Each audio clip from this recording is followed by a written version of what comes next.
ketika hati sudah lepas pengakuan makhluk, isbat pengakuan Allah dalam hati sampean imani disebut ihsan, baik di ibadah murni atau tidak murni, sejatine jenengan telah nguwat sirotol mustaqim hakikate.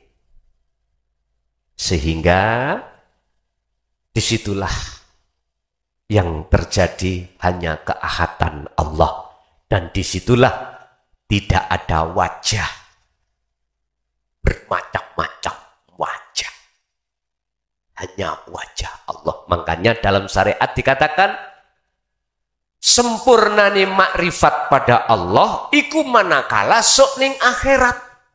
Tak bertemu melihat Allah. Sebetulnya itu kinayah.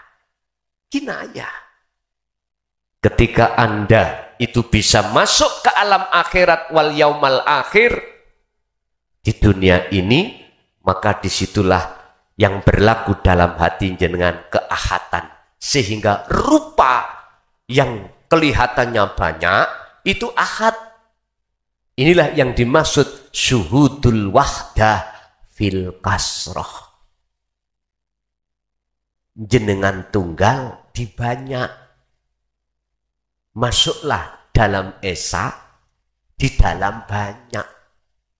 Syuhudul kasroh fil wahdah sama dibalik seperti itu.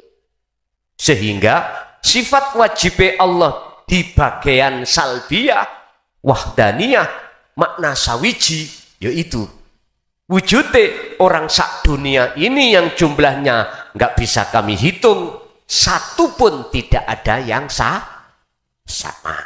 Begitulah. Lanjut. Sewu, Pak. Assalamualaikum warahmatullahi wabarakatuh. Waalaikumsalam warahmatullahi wabarakatuh. Sewu ya, Pak. Agak didekatkan, Pak, mic-nya. Saya Eko dari Tegal Gede ingin mengajukan pertanyaan. Non sewu Pak nggih.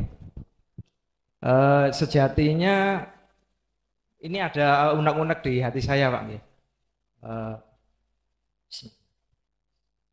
Apa tujuan sebenarnya kita diciptakan oleh Allah? Sudah itu aja Pak. Matur nuwun. Assalamualaikum warahmatullahi wabarakatuh. Waalaikumsalam warahmatullahi wabarakatuh. Tujuan itu saya balik tanya.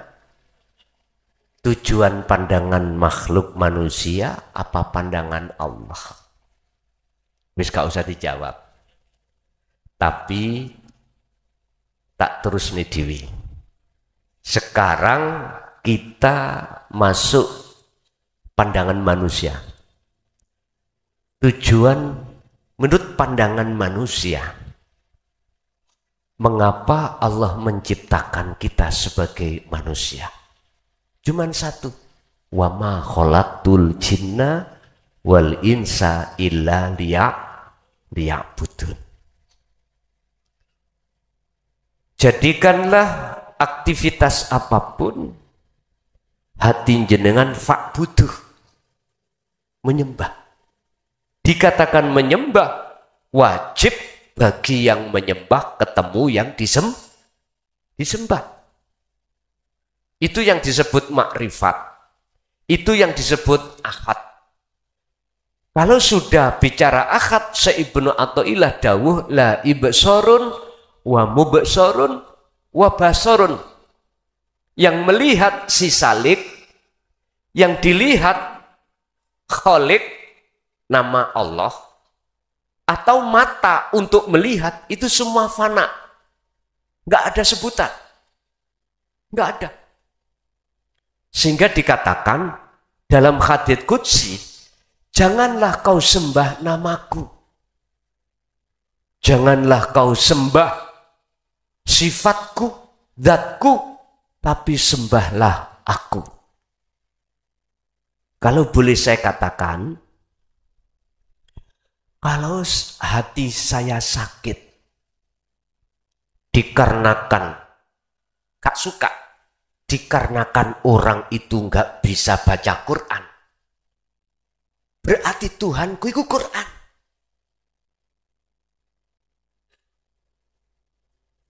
Berarti Tuhanku itu Quran. Jikalau saya nggak suka pada orang yang beda agama, berarti agamaku itu Tuhanku. Tadi kan dikatakan, nyembah nama nggak boleh. Nyembah sifat, dat, apapun nggak boleh. Wajib menyembah aku. Makanya surat Toha Allah katakan tentang tauhid yang paling puncak ana. Fa'budni. Sembahlah aku. Wa aqimis sholah.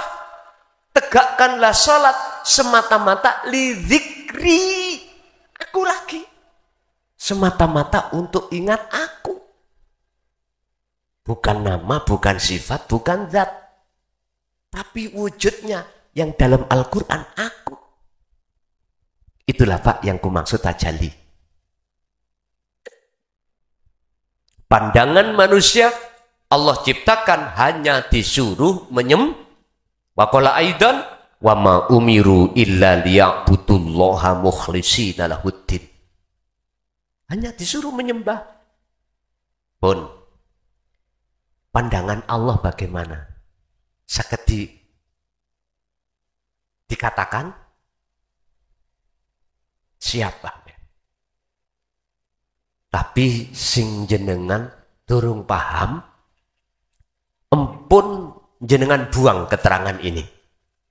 Sampai cari muqabalah, perbandingan ilmu terhadap para masyayikh, kebenaran dan tidaknya. Sampai buka-buka kitab yang bernafas tasawuf. Tapi tetap saya jawab. Gini, pandangan Allah. Iku kanggo nyatakno wujud dohiri Allah. Setrum iki pingin roh wujude, ya kudu ana cahaya. Makanya Allah dawuh, biar hambaku tahu wujud sejatiku tak lahirno rupa nurullah. Prosesnya dari Nur Muhammad. Nurullah. Apa nurullah? Dunia saisine. Isi jagat langit lan bumi. Tapi iku dudu wujudku. Iku dudu wujudku. Tak bingung toh niki? Makalah pertama mengatakan biar wujudku Allah dikenal oleh hambaku, maka tak lahirno berupa nurullah, nur cahaya Allah. Rupa apa? Berupa apa? Isi ma fis samawati wa ma fil ardi. Tapi iku duduk wujudku. Lah, makalah kedua lah bingung no toh. Biar gak bingung sampean kholwato. Nanti kalau sudah dikatakan amal arif, dikatakan bertemu Allah. Bertemu Allah bukan makhluk isok ketemu Allah ini loh, ora lo ya. Nanti akan nyata Allah batin, Anda akan dimasukkan makom jam'i, nek menurut hikam, makom yang tertinggi, notok jam'i, yaitu nyoto wujud dohiri Allah. Berarti miturut pandangan Allah, nyata no wujud Allah batin ke wujud Allah dohir. Setrum sampeyan nek kepingin roh wujud batine setrum, demoken setrum iku. Lah kayal akal sampean mesti hilang. Tapi enak rasane. Diterangkan di dalam surat Ma'ani Allah, sifat wajib 20 yang dibagi menjadi 4. Nafsiyah, salbiyah, ma'ani dan maknawiyah. Di dalam ma'ani ada sifat kalam. Yang kalam itu ada prosesnya dari 4. Nufus, anfus, tanafus, nafas. 4 hal itu secara dohir ada di urat sampean. Tatkala 1 di antara 4 itu diambil Allah, jenengan kecet mati. Tapi jangan salah. Nek sing sampean demok iku sing nufus, buyar tutuk ndindi. Gak tangi. Dan atau nafas. Ambillah tanafus sampai anfus. Enggak popo. Paling enggak 5 menit tangi maneh engko. Ngonek sing di ambil itu nufus sampai nafas. Tong tong tong inna lillahi lah. Buyar sampean. Bapak Ibu, itulah jawaban pandangan Allah maksudnya seperti itu. Inilah dulu kita dikenalkan kodim ala kodim. Ya ini maksudnya nanti. Kalau sudah di akhad berarti pujinya Allah pada dirinya sendiri.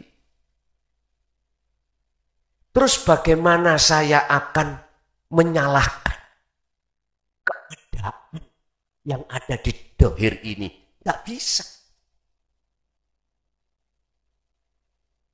Keadaan ini musimnya hujan.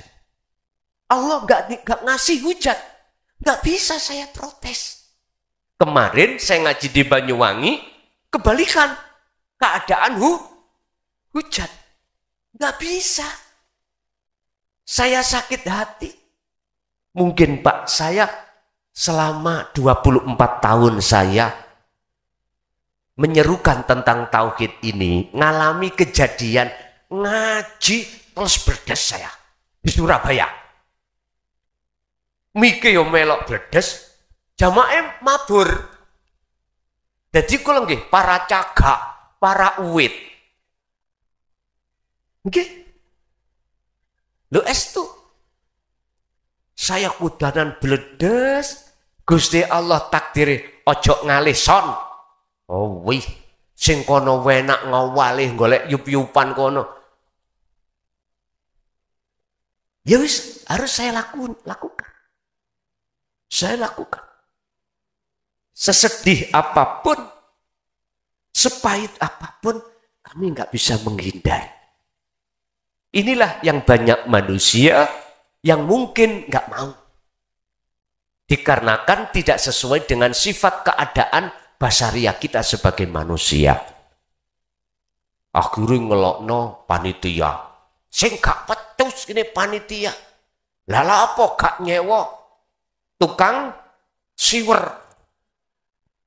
Wis imane ngale nang siwer. Makhluk ya Allah. Jadi Pak, itu tadi sudut pandang saya menjawab dari kacamata makhluk apa kacamata Allah. Basariah atau basiroh, syariah atau hakikat. Itu nggih. Mekaten. Nggih. Terima kasih. Assalamualaikum warahmatullahi wabarakatuh. Waalaikumsalam warahmatullahi wabarakatuh. Perkenalkan saya Mbak Bulia, boleh Bu, boleh Mbak. Saya ingin menanyakan terkait yang tadi sudah Gus sampaikan. Ingin menanyakan ada 3 pertanyaan Gus. Tidak apa-apa ya Gus. Enggak apa-apa. Kapan saya boleh bertemu dengan Allah? Itu yang pertama. Untuk yang kedua, siapa yang akan mempertemukan saya dengan Allah? Dan yang ketiga, Allah itu berwujud apa? Katanya Allah. Kapan, siapa, apa wujudnya? Nah, ini nggih. Nggih. Oke. Kapan kita Sampun Bu? Sampun. Nggih. Matur sembah nuwun. Sami-sami. Wassalamualaikum warahmatullahi Waalaikumsalam wabarakatuh. warahmatullahi wabarakatuh. Di saat kapan detik-detik kita dipertemukan Allah?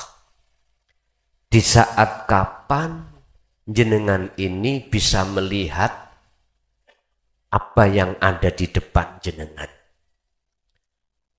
Jawabannya ada di surah Al-Baqarah ayat 257.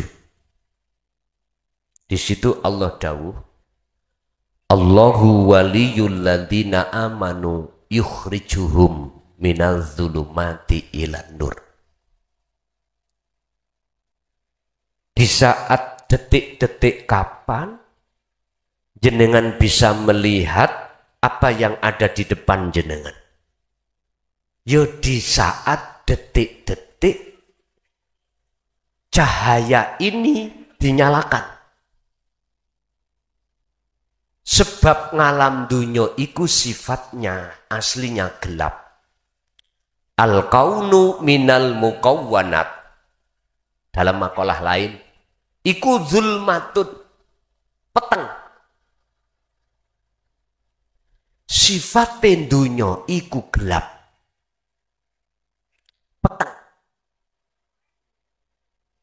Zulmatun ay la maujud. Tidak ada aslinya.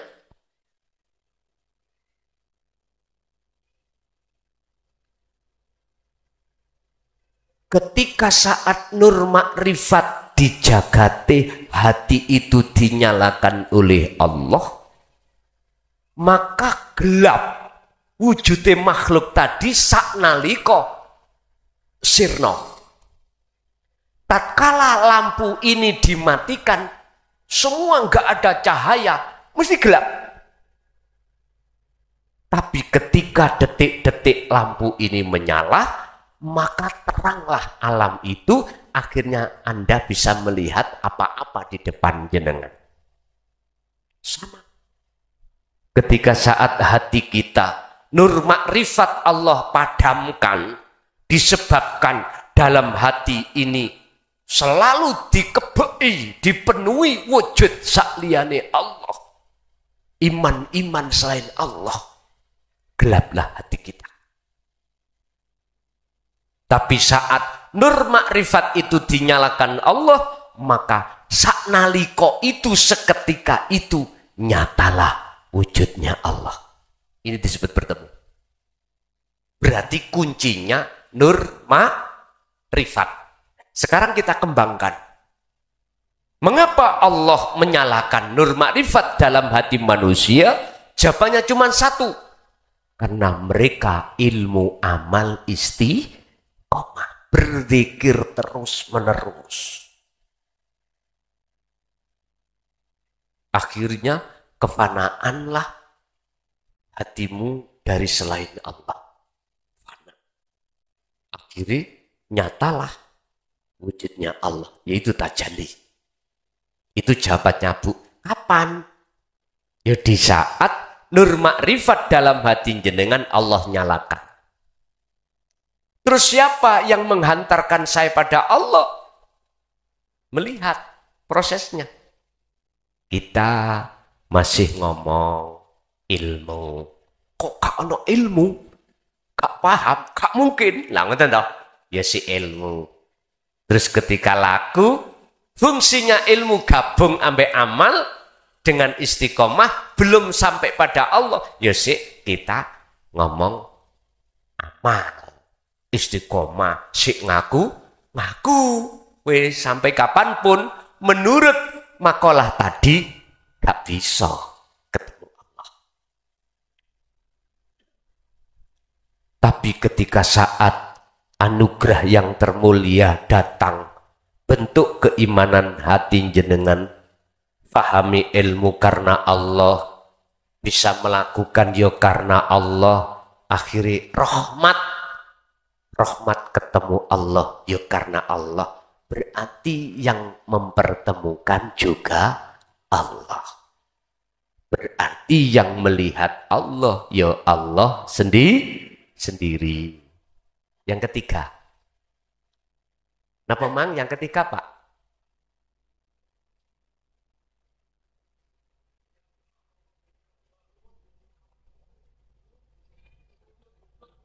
Wujud Allah. Nggih, wujud Allah sing piye? Lupa, Bu, mohon maaf. Mbak Aya celuk Mbak sik enom kok sampean. Wis tolong miki sampean unggahno sing lor. Nggih. Volume diperkecil ya, volumenya buatan apa-apa. Pertanyaan yang ketiga, Allah berwujud apa? Katanya Allah.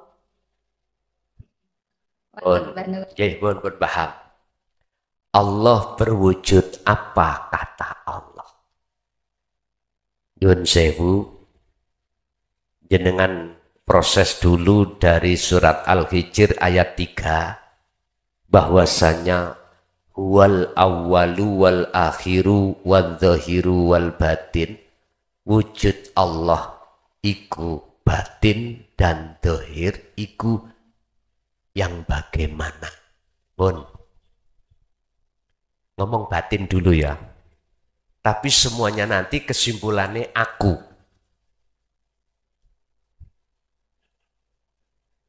Guys, dong saiki wujud Allah zahir. Niki pun di florno lo ya.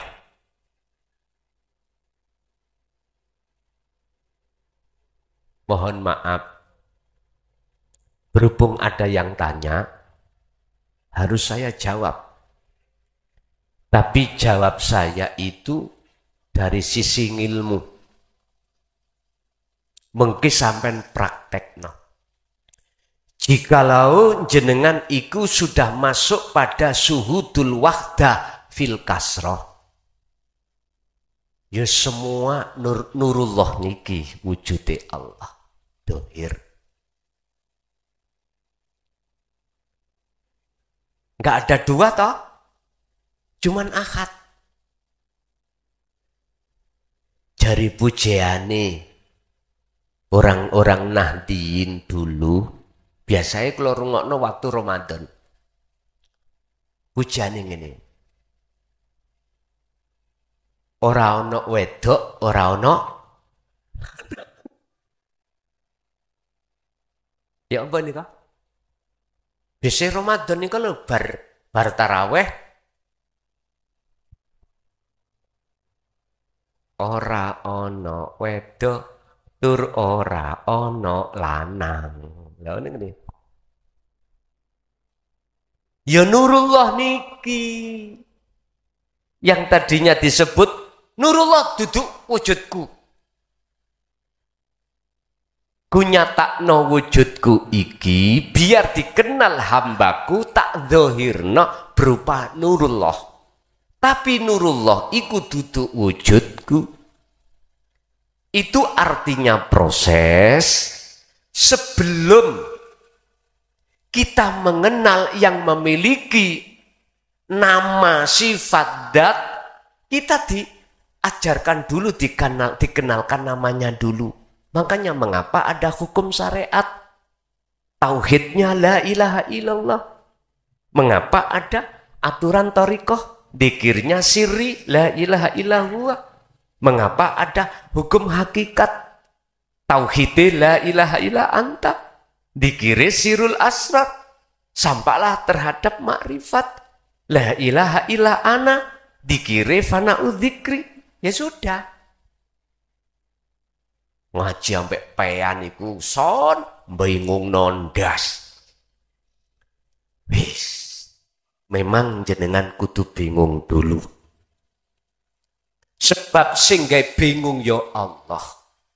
Sehingga enggak paham ya Allah. Yang membikin paham ya Gusti pun beres. Enggak ada yang perlu disalah. Sesuai dengan proses kita masing. Cuman pesen situ iku loh. Ojo mati sik nek gak jenengan sudah sampai mata hati gak buta pada Allah dalam kurung makrifat. Ojo mati dulu. Pun ikut tak. Sebab dalam satu ayat Allah dawuh wa anibu ila rabbikum wa aslimu min qabli ayatiyakumul adzabu tsumma la tunsarun. Wis lekas ndang baliyo nang Allah dan berpasrahlah padanya sebelum kematian itu datang. Sebab jikalau ini tidak lekas terjadi anugerah ini tsumma la tunsarun, maka tidak akan mendapatkan pertolongan. Berarti mafhum mukhalafah dari ayat itu sing sapa wonge sudah kembali kepada Allah sebelum kematian datang, tsumma tunsarun, maka Allah akan mendapatkan pertolongan, yaitu Allahu jawaban tadi Al-Baqarah 257, Allahu waliyul ladina amanu yukhrijuhum minadz-dzulumati ilan nur. Jikalau Allah yang menjadi tumpuamu, Allah yang menjadi pertolonganmu saja, maka Anda akan dikeluarkan dari kegelapan menuju terang. Nek cara bahasa biyen gak wani ngomong, Pak. Yaiku.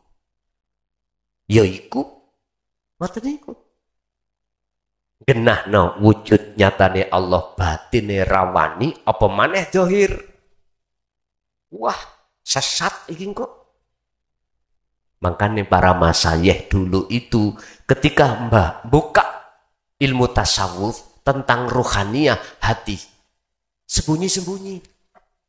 Itu pun dengan bahasa isyarah. Kula ngalami dhewe. Bagaimana hubungan saya dengan orang tua saya terdekat. Itu aja. Masya Allah. Kalau saya berkata sekarang, wong tua mlekik. Bikin anak bingung.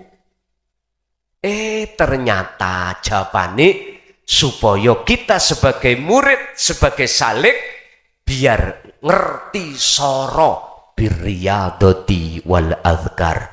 Sebab munculnya makrifat itu datangnya tidak dengan bim salah bim. Jenengan sugih kaya, tidak bim salah bim. Harus kerja keras dan lain sebagainya. Saya ja'alallahu ba'da usri yusra mekaten. Nggih. Kalau mau menangkap pertanyaan pertama itu, apa boleh kami bertemu Allah? Itu. Nggih tah, Bu. Mbak, apa boleh? Tah, kapan? Oh, kapan nggih? Kapan, Pak? Nggih, ngapunten. Terus lagi ini kesempatan untuk ibu-ibu masih ada, silahkan ke depan. Ngapunten Gus, ada lagi yang ketinggalan. Saya memberikan yang lain dulu. Kalau nggak ada, monggo. Nggih, monggo. Ibu, masih ada yang lain? Kalau nggak ada, nggak apa-apa, jenengan borong. Nggih, monggo. Monggo, Bu. Terima kasih. Untuk sahnya bermakrifat itu kan dari syahadat, Gus. Nggih. Saya ingin mengetahui hakikatnya apa yang dikatakan syahadat Allah dan syahadat Muhammad. Dan kita bersyahadat tidak hanya sekedar mengucapkan, juga harus bisa menyaksikan. Jika tidak bisa menyaksikan, berarti kita syahadatnya bohongan. Nah, begitu mohon dijelaskan. Okay. Terima kasih. Untuk syahadat Allah dan syahadat Muhammad mohon dijelaskan. Ini nanti masuk di dalam baiat nggih. Jadi tolong yang belum berbaiat, jikalau hati berkenan silahkan. Tapi jenengan saya terangkan apa sih baiat itu. Dan yang kita lakukan itu baiat di sini bukan mentalkin, atau walaupun secara lugot maknanya adalah jenengan dijanji. Tapi baiat yang dilaksanakan pada malam hari ini nanti artinya adalah menyambungkan talinya ruh sampai datang Allah yang selama ini keputus oleh hawa nafsu, akhirnya kita selalu melalaikan Allah. Disambung kembali. Yang menyambungkan ya Allah itu sendiri. Berarti yang membaiat kita adalah Allah. Bukan Raine Klason. Bukan. Ya, ini ada kaitannya dengan syahadat. Apa yang harus kami sampaikan sebelum baiat ini? Hakikatnya syahadat. Kita tahu dan tidak mengungkiri bahwasanya kita manusia tidak hanya jasmani juga rohani. Allah kasih mata jasmani yang namanya ainul basyariyah untuk bersaksi, memandang, melihat makhluk. Ruhaniyah Allah kasih ainul basiroh untuk bersaksi, memandang hanya Allah. Terus bagaimana kita bersyahadat pada Allah dan Rasul? Mohon yang lagi pemula, nanti kalau nggak paham bisa takon secara personal lewat WA saya. Karena kita pertimbangan waktu, ya. Ngeten Bu. Asyhadu saya bersaksi. Tergantung syariat atau hakikat. Kalau syariat hubungannya dengan iman, bahwasanya tidak ada Tuhan yang wajib kusembah kecuali Allah. Itu nama. Dan itu proses kita. Ruhaniyah harus memandang terhadap wujudnya Allah. Kalau mata dohir kita memandang anugerahnya Allah dengan bentuk wujudnya. Apapun kejadian ini atas dasar kuasanya Allah. Akhirnya kita beriman. Wa asyhadu anna Muhammad Rasulullah. Yang dimaksud Muhammad di sini adalah Ibnu Abdillah. Dulu di zamannya para sahabat sebagai utusan Allah. Nah sekarang kita hanya beriman bahwasanya beliau itu sebagai utusan Allah, sebagai Rasul dan Nabi la Nabiya ba'da. Tidak ada Nabi setelahnya yang membawa agama Islam. Iman kita. Tapi mana kita bersaksi? Secara ruhannya. Oke. Akhirnya dijawablah dari pandangan kacamata rohaninya. Hakikat. Itu tadi syariat. Allah yang mana? Hidup antara saya dengan jenengan. Hidup yang ada di dalam dan di luar panjenengan. Itulah Allah. Sehingga ketika asyhadu, nanti hati sampean harus ada imannya, harus ihsan. Harus merasakan kehadiran Allah, yaitu wujudnya hidup di dalam dan di luar jenengan. Itulah saya bersaksi, saya memandang, saya beriman. Segala hal apapun itu yang berkuasa hanyalah hidup Allah. Berarti sambung antara ruh dengan hidup. Dengan cara wasilah tadi yang sudah kami sampaikan. Zikir tadi apa? Sadar diri. Kalau apa yang muncul segala aktivitas itu sumbernya dari Allah. Itulah wujud hidup. Kalau nggak ada itu, nggak mungkin kita akan bisa berkumpul di sini. Satu, syahadat Rasul Muhammad Rasulullah. Biar sampai tidak hanya beriman, tapi juga menyaksikan. Saya tanya, beliau Muhammad ibnu Abdillah itu makhluk napa kholik? Makhluk ya. Jenengan alam seisinya langit bumi makhluk napa kholik? Makhluk. Oke, niki proses, Pak. Ini Allah katakan di dalam surat Al-Kahfi, juga ayat yang terakhir, kul, katakan Muhammad, innama ana basarum mithlukum.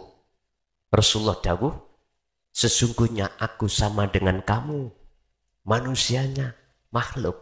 Artinya, jangan sembah aku, jangan puja-puji aku, sembahlah, pujilah Tuhan yang kusembah. Siapa? Yaitu ilahukum ilahu wahid. Itulah Tuhan yang Maha Esa yang ada pada diriku dan pada dirimu. Berarti Muhammad itu hakikate makhluk. Jenengan sedawaya semuanya iki makhluk. Bisanya gerak sebab digerakkan Allah. Sebab diutus Allah gerak, yaiku maksudnya Rasulullah. Pandangan hakikat loh ya. Bukan pandangan syariat. Merutu. Apa iki? Laron. Kalau tidak diperintahkan Allah miber, saged miber dewe. Mboten saged. Berarti laron menurut pandangan hakikat iku Muhammad. Iku makhluk. Bisanya miber sebab diiberne Gusti diutus Allah. Jenengan sholat, rukuk, sujud, duduk. Kalau hati sampean itu pingin sholat sing khusyuk, jenengan tidak boleh ngaku-ngaku dalam hati. Kalau jenengan yang bisa melakukan. Jenengan harus merasakan kehadiran wujud Allah dalam diri sampean sehingga bisa terjadi aktivitas sholat. Kalau hati terus fokus di situ, jenengan pasti akan tidak mudah ingat selain Allah. Itu caranya. Hafidhu ala sholawa wassolatil wusta.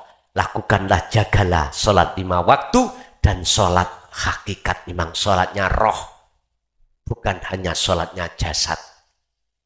Bon, itulah Bu hakikat syahadat. Oleh sebab itu, monggo sampean siapno air yang ikut lo ya, ini nggak boleh dipaksakan. Itu sebagai media. Sebab di dalam air dan di luar air itu ada Allah. Innallaha bikulli syai'im muhit. Allah melimputi atas segala hal apapun. Sebab tanpa ada Allah di air, gak mungkin air itu bisa menyegarkan atau menghilangkan rasa haus. Gak bisa. Jadi karena syafaatnya Allah dalam diri air itulah, sehingga air itu seakan-akan, seolah-olah bisa mendatangkan manfaat berupa menghilangkan rasa dahaga. Ila hadratin Nabil Mustafa Rasulullah sallallahu alaihi wasallam wa ala alihi wa azwajihi wa dzurriyyatihi wa qurbatihi wa ali baitihi syai'ulillahi lana wa lahumul fatihah.